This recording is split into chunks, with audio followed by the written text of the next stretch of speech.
ছোট বাঁধো ছোট বাঁধো, পাত ভাঙো পাত ভাঙো, ছোট বাঁধো ছোট বাঁধো, পাত ভাঙো পাত ভাঙো। যাচ্ছে প্রাণ কাটছো প্রাণ, যাচ্ছে প্রাণ কাটছো প্রাণ, আর কত যাবে মানবিক প্রাণ, আর কত যাবে মানবিক প্রাণ। ছোট বাঁধো তৈরি হও, ছোট বাঁধো তৈরি হও, আর মানছি না মানব না, মানছি না মানব না, মানছি না মানব না। দেশের জন্য যাদের বলিদান, তাদের করছো সম্মান, চলবে না ছাড়বো না, চলবে না ছাড়বো না।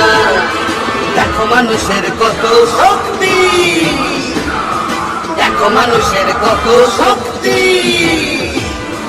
বলছো ঝুট বলছো ঝুট, বলছো বলছো ঝুট, বলছো বলছো ঝুট। কাটছো সবার অধিকার, কাটছো সবার অধিকার, জীবন দেব মান দেব না, জীবন দেব মান দেব না। এটাই বাংলার অঙ্গীকার, এটাই বাংলার অঙ্গীকার, এটাই বাংলার অঙ্গীকার। ছোট বাঁধো পাত ভাঙো, ছোট বাঁধো পাত ভাঙো।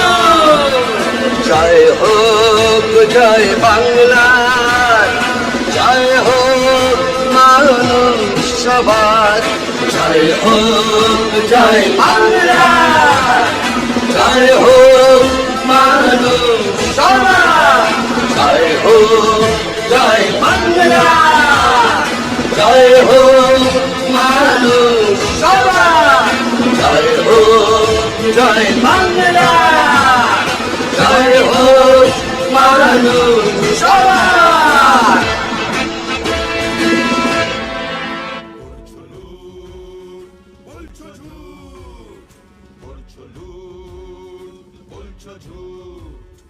কাটছো সবার অধিকার, কাটছো সবার অধিকার, জীবন দেব মান দেব না, জীবন দেব মানুষ। জোর করে গায়ের জোরে যদি 2 কোটি ভোট কাটতে না পারি, তাহলে তো আমরা জিততে পারবো না। এবার বলছে কি অঙ্কটা, লোকসভায় তৃণমূল কংগ্রেস পেয়েছে 40%, ওনারা নাকি পেয়েছেন 39%। যতদূর আমার মনে পড়ছে, মন থেকে বলছি, ক্রস চেক করতে পারিনি, করে নেব পরে। 2004-এ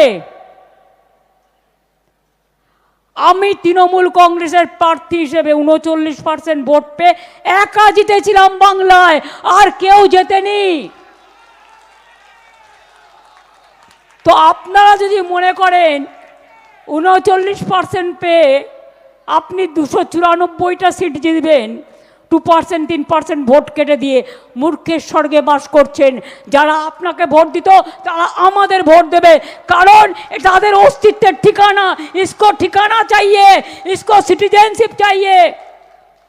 আজকে আমাকে স্বাধীনতার এতদিন পরে আজকে পরীক্ষা হবে যে আমি ভারতীয় নাগরিক কিনা। আজকে আমাদের নতুন করে প্রমাণ দিতে হবে যে we are Indian citizen or not. এতদিন পর প্রমাণ দিতে হবে, আপনাকে প্রমাণ দিতে হবে আপনি ভারতে এই দেশে জন্মগ্রহণ করেছেন কিনা। আপনাকে প্রমাণ দিতে হবে আপনি এ দেশের ভোটার ছিলেন কিনা। আপনাকে প্রমাণ দিতে হবে, আপনার বাবা মার সার্টিফিকেট নিয়ে আসতে হবে। আরে ওরা তো ফেক সার্টিফিকেট বানিয়ে নেয়, আপনারা কি পারবেন সবাই? আর ফেক সার্টিফিকেটের কোনো ভ্যালু নেই, এটা মাথায় রাখবেন। মুখে যা ইচ্ছে তাই বলে যায়।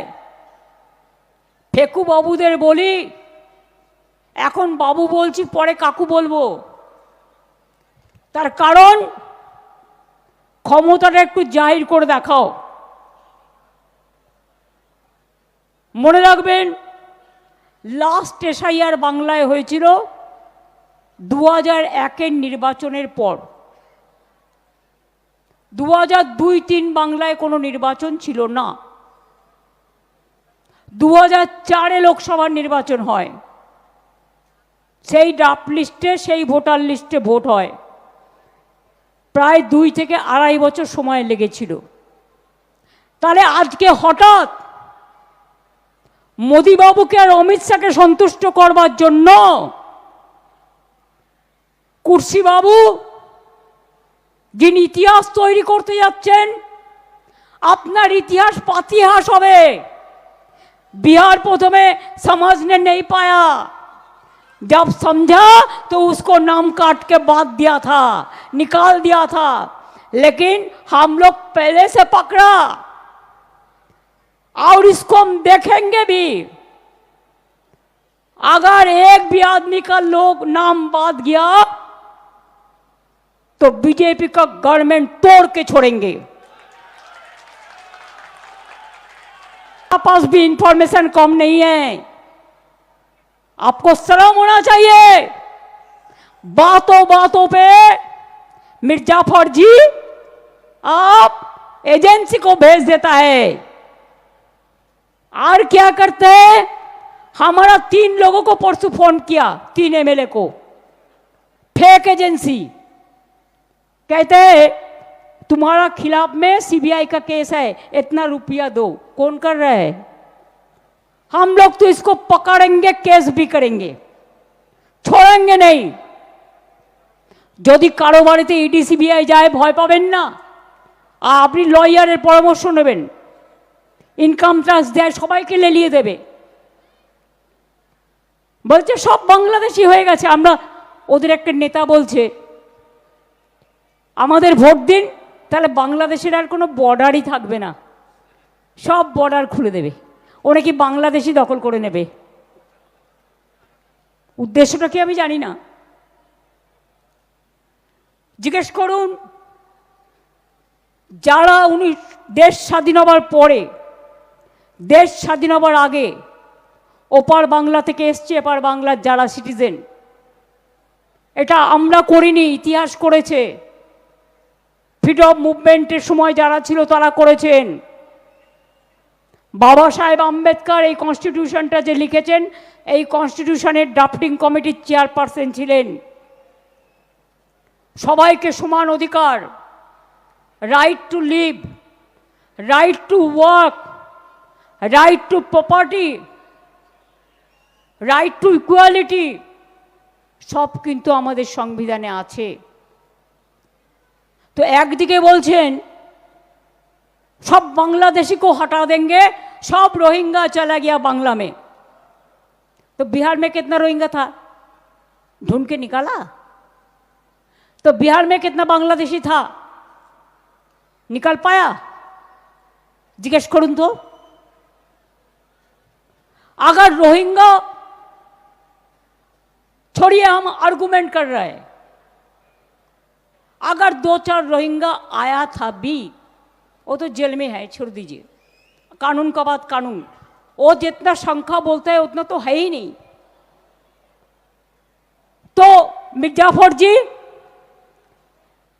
जब बांग्लादेश अशांति छिलो, तो आपने क्या किया? आपने बोला, बांग्लाয় প্রথমে বলি 2024 পর্যন্ত যারা এসছেন তাদের তাড়ানো হবে না। মানেটা কি? তাদের ভোটার লিস্টের নাম ঢোকাবেন? তারা তো এন্টাইটেল নয়। এন্টাইটেল কারা? যাদের ভোটার লিস্টে আগে নাম ছিল, যারা পরিচয়পত্র বের করে করেছেন, যারা এদেশের মানুষ। এখন আবার নতুন কথা বলছে নাগরিক, ওরা নাকি নাগরিকের অধিকার দেবে। নাগরিকের অধিকারই কেড়ে নিচ্ছে, তারা দেবে নাকি নাগরিকের অধিকার। শুনুন রহস্যগুলো। কদিন আগে অভিষেকের ওখানে একটা ক্যাম্প করতে গেছে ডায়মন্ড হারবারে, বলছে পাঞ্জাব ন্যাশনাল ব্যাংকের ক্যাম্প। আসলে কি বলুন তো, ছুপার উত্তম। বিজেপির এজেন্সি টাকা দিয়ে নিয়ে গেছে ডেটা কালেকশন করবার জন্য। উইদাউট স্টেট গভর্নমেন্ট কনসেন্ট এরা এসব করতে পারে না। কোথাও চলে যাচ্ছে একটা অল ইন্ডিয়া কোনো একটা ইনস্টিটিউটের নামে দিল্লির, গিয়ে বলছে আপনার বাবার নাম বলুন, মায়ের নাম বলুন, সার্টিফিকেট দেখান, বয়স দেখান। সবাইকে দেবেন না, একমাত্র যারা অফিসিয়াল বিএলও আছে তাদের দেবেন। আর যদি সাধারণ মানুষ, অনেক সময় ধরুন আপনার বাড়ি গেল আপনি নেই, বা আপনার বাড়ির কোনো লোক বাইরে গেছে, হতেই পারে, বা আপনার বাড়ির লোক আপনার যে টাইমে গেল সে অফিসে গেছে, তখন কি তার নামটা বাদ চলে যাবে? সেই জন্য আমরা এলাকা এলাকায় তৃণমূল থেকে হেল্প ডেস্ক করে দিচ্ছি। তাদের সাথে যোগাযোগ করুন, তারা আপনাকে সাহায্য করবে। আধার কার্ড একটা ডকুমেন্ট হিসেবে অ্যাকসেপ্ট হবে, তার সাথে আর একটা চাই। নিশ্চয়ই কারো না কারো বাড়ির দলিল আছে, সবার নয়, কেউ না কেউ একটা বস্তিতে থাকেন, তার একটা ঠিকানা আছে, ভাড়া দেন, তার স্লিপ আছে।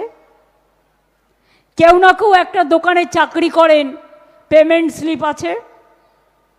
কারো না কারো, এখন তো সব লোকের ব্যাংক অ্যাকাউন্ট আছে, কারণ আমরা যা গরিব লোককে স্কিম দিই সবটাই ডাইরেক্ট ব্যাংক ইনভেস্টমেন্টের মধ্যে দিয়ে দিই।